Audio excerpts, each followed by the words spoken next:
Kita ingin bahagia meskipun fitnah mengelilingi kita.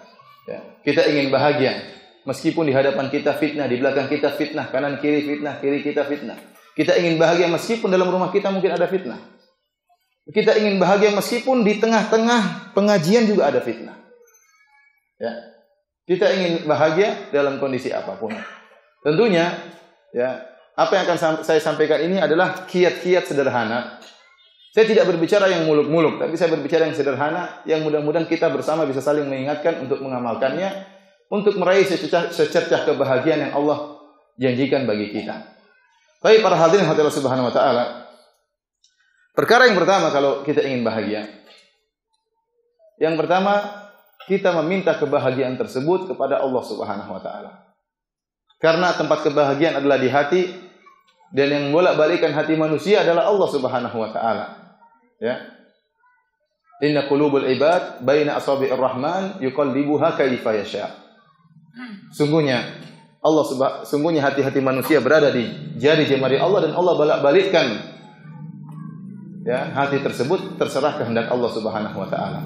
Dan di antara doa yang paling banyak dibaca oleh Nabi sallallahu alaihi wasallam dalam sujud beliau, ya muqallibal qulub, tsabbit qalbi ala dini. Wahai pembolak-balik hati manusia, tegarkanlah hatiku di atas agamamu.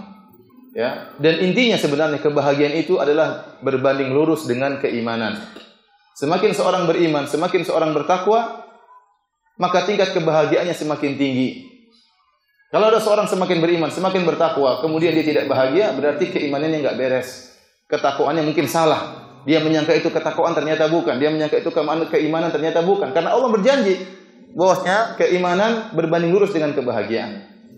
Dalam surat An-Nahl Allah Subhanahu wa taala berfirman, "Man 'amila shalihan min dzakarin aw untha wa huwa mu'min, falanuhyiyannahu hayatan thayyibah wa lanajziyannahum ajrahum bi ahsani ma kanu ya'malun."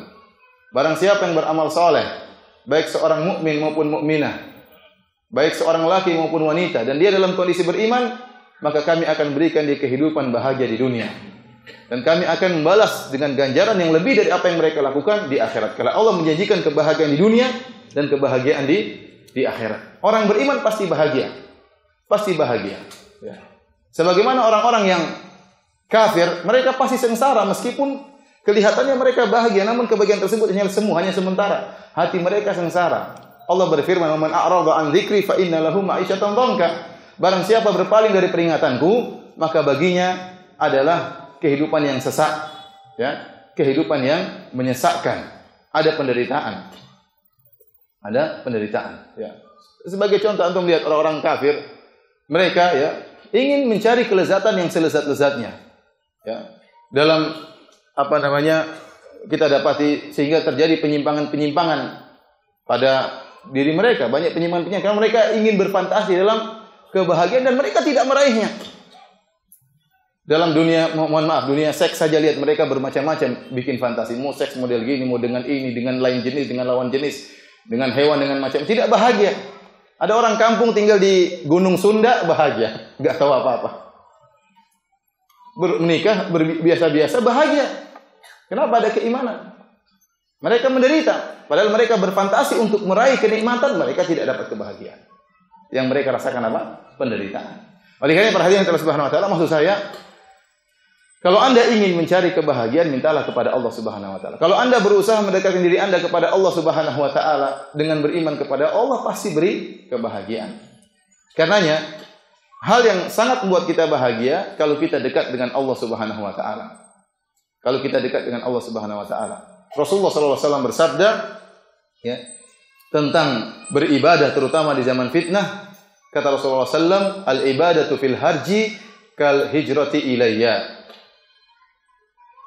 Beribadah di musim fitnah, ya, maka itu seperti berhijrah kepadaku. Kenapa? Kata Imam Nawawi rahimahullahu taala dalam syarah Sahih Muslim, karena di musim fitnah kebanyakan orang sibuk dengan fitnah, pingin tahu, pingin komentar, pingin lihat, ya, pingin nimbrung. Kebanyakan orang ingin masuk dalam fitnah, sehingga tersibukkan dengan fitnah tersebut. Yang sibuk dengan beribadah sedikit. Maka Nabi SAW memberi ganjaran khusus bagi orang-orang yang beribadah di musim fitnah, kal hijrati ilayya. Kata Rasulullah SAW, seperti berhijrah kepadaku. Dalam hadis yang lain kata Rasulullah sallam, "Badiru bil a'mali fitanan ka qita'il lail muzlim." Kata Rasulullah sallam, ya, hendaknya kalian menjegerakan beribadah sebelum datang fitnah-fitnah seperti potongan-potongan gelapan malam. Ini menunjukkan bahwasanya di antara hal yang buat kita bahagia adalah beribadah di zaman fitnah. Dan ibadah tadi banyak seperti menuntut ilmu, ya. Kemudian salat. Maka saya sampaikan kepada para hadirin dan juga peringatan bagi saya ingin kita bahagia bukan dengan cara yang muluk-muluk. Bagi laki-laki jangan lupa salat 5 waktu di masjid. Sederhana, salat 5 waktu di masjid. Jangan lupa salat qobliyah dan ba'diyah. Itu lazimi terus. Ya, qobliyah salat. Begitu dikumandangkan azan berangkat ke masjid, sampai di masjid salat qobliyah. Kemudian kalau ada waktu baca Quran meskipun 1 halaman. Kemudian salat fardu, setelah salat fardu salat ba'diyah, pulang ke rumah. 5 waktu, jangan tinggalkan ya salat qobliyah dan ba'diyah. Demikian juga para ibu-ibu. Ibu-ibu ini paling malas mengerjakan salat rawatib. Ya tidak semua sih, cuma banyak ya. Karena padahal yang meriwayatkan hadis tentang keutamaan salat rawatib adalah Ummu Habibah, seorang wanita. Jadi dia mengatakan, saya mendengar Rasulullah SAW bersabda, "Man shalla thintai asyrata rak'atan fil yaumi wal lailah, banallahu bihinna baitan fil jannah." Barang siapa yang salat sehari semalam 12 rakaat, Allah akan bangunkan bagi dia istana di surga. Ummu Habibah setelah menyampaikan hadis ini dia mengatakan, setelah saya mendengar ini dari Rasulullah SAW, saya tidak pernah meninggalkan salat rawatib. Jadi percuma kita ingin bahagia dengan banyak teori. Teorinya begini. Tapi kita sendiri tidak dekatkan diri kepada Allah. Mau salat rawatib malas-malasan. Laki-laki mau ke masjid malas. Gimana mau bahagia? Anda melangkahkan kaki, melawan rasa malas, melawan rasa ngantuk, menuju masjid, itu kebahagiaan. Ada perjuangan, Allah akan berikan apa? Kebahagiaan. Maka seperti saya katakan tadi, saya tidak ingin obat untuk bahagia dengan cara yang muluk-muluk. Intinya dekat dengan Allah Subhanahu wa taala. Waktunya tiba waktu duha, jangan lupa salat 2 rakaat. Ya. Salat 2 rakaat. Sisihkan waktu salat 2 rakaat berapa menit sih? Mungkin 5 menit. Ada yang 3 menit, ada yang 1 menit, ekspres sedikit ya. Insyaallah masih sah meskipun 1 menit ya. Tapi jangan 1 menit. Kita ingin lezat-lezat dalam apa? Beribadah. Saya tidak suruh Anda salat 12 rakaat. Salat duha diriwayatkan paling banyak 12 rakaat.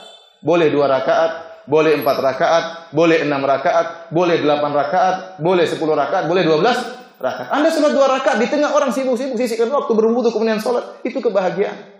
Itu kebahagiaan. Enggak usah banyak teori lah, pokoknya kerjakan itu. Kerjakan, Anda akan dapat kebahagiaan. Kemudian jangan lupa baca Al-Qur'an. Ini ngaji terus, ngaji sana, ngaji tapi enggak pernah baca Qur'an. Kalau ditanya tentang dalil keutamaan Qur'an, tahu. Keutamaan tentang membaca firman Allah tahu. Tapi baca Al-Quran jarang. Nah, bagaimana Anda bisa bahagia sementara hati Anda kering, tidak baca Al-Quran? Kita baca firman Allah Subhanahu wa taala dengan penuh perhatian. Saya tidak suruh antum baca tiap hari 1 juz, 2 juz, mungkin susah ya, terutama para pedagang. Para pegawai ya, di Jakarta lagi, waktu habis banyak di jalan. Saya tidak minta cuma 2 halaman, 3 halaman tiap hari. Yang penting ada waktu kita membaca apa? Al-Quran. Oleh karena subhanallah, Allah Subhanahu wa taala mensyariatkan salat 5 waktu di waktu-waktu itu. Kenapa? Di waktunya dibagi-bagi oleh Allah Subhanahu wa taala. Kenapa? Hati ini ya, kalau sudah masuk dalam urusan dunia, lalai dari Allah Subhanahu wa taala. Maka Allah paksa kita untuk duhur kita salat, mungkin kita lalai lagi, mungkin tidur, mungkin bercengkrama dengan keluarga.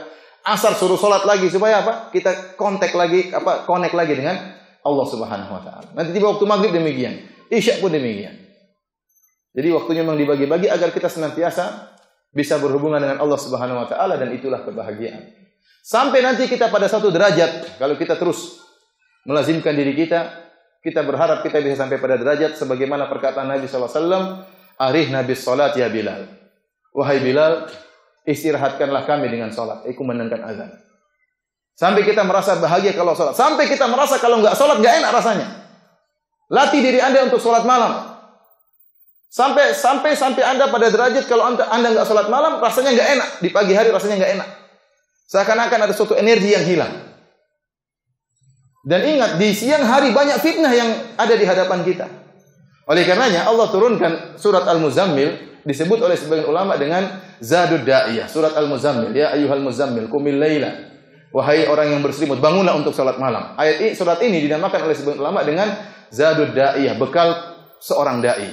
Di antara bekal utama seorang dai dia salat malam. Kenapa? Di siang hari dia akan menghadapi berbagai macam fitnah. Dia berdakwah, mungkin diejek, mungkin dicela dan macam-macamnya. Kalau dia tidak punya bekal, dia tidak charging dulu di malam hari imannya, sulit bagi dia untuk apa? Menjalani kehidupan di siang hari. Antum pun demikian, antum butuh. Antum perlu untuk beribadah kepada Allah di malam hari. Jangan lupa salat malam. Saya tidak suruh antum salat 2 jam ya. Ramadan saja tidak mampu 2 jam, apalagi selain bulan Ramadan. Saya tidak suruh antum juga 1 jam. Kalau antum mampu 1 jam, alhamdulillah. Banyak orang alas, Ustaz, saya bagaimana Ustaz mau salat malam? Sementara saya tidur cuma sebentar Ustaz. Ya sudah, saya tidak suruh antum 2 jam. Saya suruh antum 15 menit aja. 15 menit tapi rutin. 15 menit tapi rutin. Itulah kebahagiaan. Sisihkan waktu untuk berdoa kepada Allah Subhanahu wa taala, minta bahagia. Jadi intinya para hadirin yang dirahmati oleh Allah Subhanahu wa taala dan para hadirat, ya. Cara paling efektif untuk bahagia dekat dengan Allah Subhanahu wa taala. Dengan ibadah-ibadah yang kelihatannya sederhana namun sering kita lupakan. Jangan pernah tinggalkan salat rawatib, jangan tinggalkan salat witir, jangan tinggalkan baca Al-Qur'an, jangan tinggalkan salat duha, ya. Ini di antara hal yang membuat kita bahagia.